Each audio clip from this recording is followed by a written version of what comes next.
और सच बात है माताओं, स्त्री के पास सबसे बड़ा गहना, सबसे बड़ा गहना स्त्री के पास कौन सा होता है मालूम है? स्त्री सुंदर सबसे बड़ी कौन से गहने से होती है? सोना या चांदी या फिर साड़ी या फिर सुंदरता। सबसे बड़ा गहना स्त्री का बताया है, सबसे बड़ा गहना स्त्री का होता है उसकी लज्जा। जिस स्त्री का चरित्र हो, वो स्त्री देखने में चाहे कितनी भी काली कुरूप हो, लेकिन सबसे सुंदर वो स्त्री है। और स्त्री चाहे कितनी भी सुंदर हो, जिसका चरित्र धुल गया हो पानी की तरह, वो स्त्री चाहे अपने जीवन में कितना भी श्रृंगार करे, कितने भी अच्छे कपड़े पहने, कितना भी सोना चांदी ऊपर से नीचे तक लाद ले, लेकिन स्त्री वो अपने मन में सोचती है कि मैं सुंदर हूँ, लेकिन वो कभी सुंदर नहीं बन सकती है। जिसका चरित्र सुंदर होता है वही सुंदर होता है ना।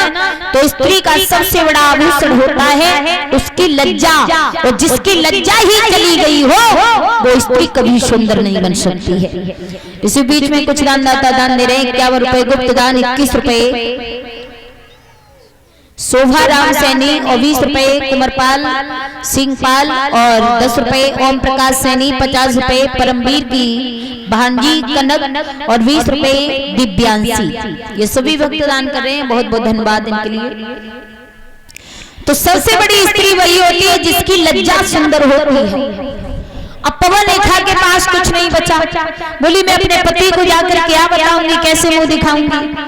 तो राक्षस ने कहा है पवन रेखा, तुम हमें गालियां दे रही है, लेकिन तुम्हें ये नहीं मालूम है कि तुम्हारे घर में कोई संतान नहीं थी। मेरे समान तुम्हारे मेरे सहयोग से और तुम्हारे बहुत बड़ा बेटा बलवान पैदा होगा।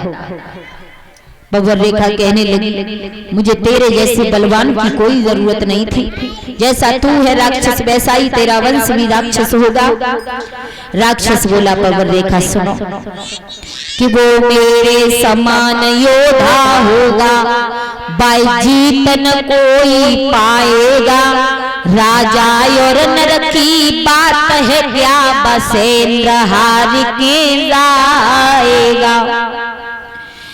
ऋषियों और ब्राह्मणों को बेशक वो बहुत सताएगा, पर ध्यान रहे इतनो रानी, प्रभु हाथों मारा जाएगा। राक्षस ने कहा कि मेरे समान आपके बेटा पैदा होगा। राजा नर की बात तो छोड़ो, उससे इंद्र विहार करके जाएगा, पर ध्यान रखना ऋषि और ब्राह्मणों को बहुत सताएगा, पर भगवान के हाथों से उसकी एक दिन मौत होगी। जाओ। पवन रेखा इतना सुनकर के गालियां देती हुई अपने घर अपनी साथ की सहेलियों को लेकर के आ गई। धीरे धीरे समय बीता, समय बीतने पर पूरा समय हुआ। इधर पवन रेखा एक बच्चे को जन्म देने वाली है, और जैसे ही प्रसव पीड़ाएं आई तो पहले से ही अशुभ होने लगे माताओं। जब सपूत पैदा होता है तो सगुन होते हैं, और जब कपूत पैदा होता है तो अशुभ होते हैं। पवन रेखा के कपूत पैदा होने वाला है, पहले से ही अशुभ होने लगे। मैया पवन रेखा चिंता में पड़ गई, पता नहीं कैसे लला पैदा हो गया, अशुगुण होने लगे पवन रेखा को। आज प्रसव पीड़ाएं आए हैं पवन रेखा के। हुआ ऐसा है, मैया पवन रेखा ने आंगन में एक पुत्र को जन्म दिया, और जैसे ही उस पुत्र का जन्म हुआ तो हुआ ऐसा भैया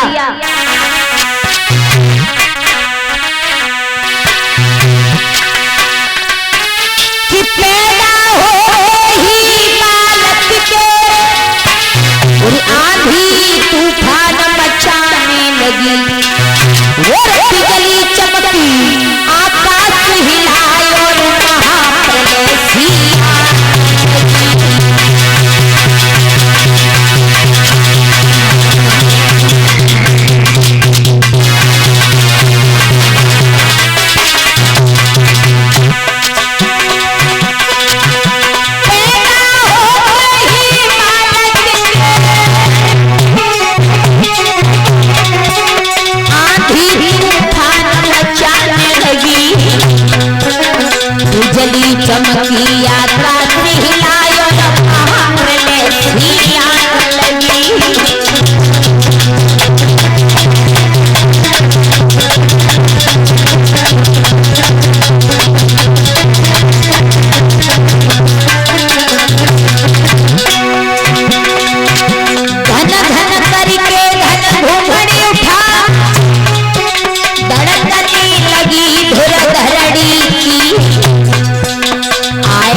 भगवश होता हो। जैसे ही पुत्र को जन्म दिया, आंधी तूफान आने लगे, बिजली आकाश में चमकने लगी, महाप्रलय सी दिखलाने लगी है, गैया खूंटों पे रवाने लगी है और इंद्र का इंद्रासन हिल गया। जैसे ही उस बच्चे ने जन्म लिया, हाहाकार मचने लगा। समझ गई मैया पवन रेखा, राक्षस ने आकर के जन्म ले लिया। आज इस प्रकार उस बच्चे का जन्म हुआ। श्री सुखदेव जी कहते हैं कि हे उत्तरानंदन परीक्षित महाराज, धीरे धीरे उस बच्चे का नामकरण संस्कार हुआ। उस बच्चे का नाम रखा गया कंस। इस तरीका से कंस का जन्म हो जाता है। कंस धीरे धीरे बड़ा होने लगा है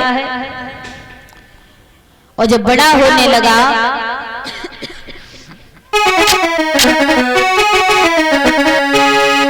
इसी के साथ साथ आइए भगवान का कीर्तन बोल लेते हैं, उसके बाद में फिर आगे कथा बढ़ाएंगे।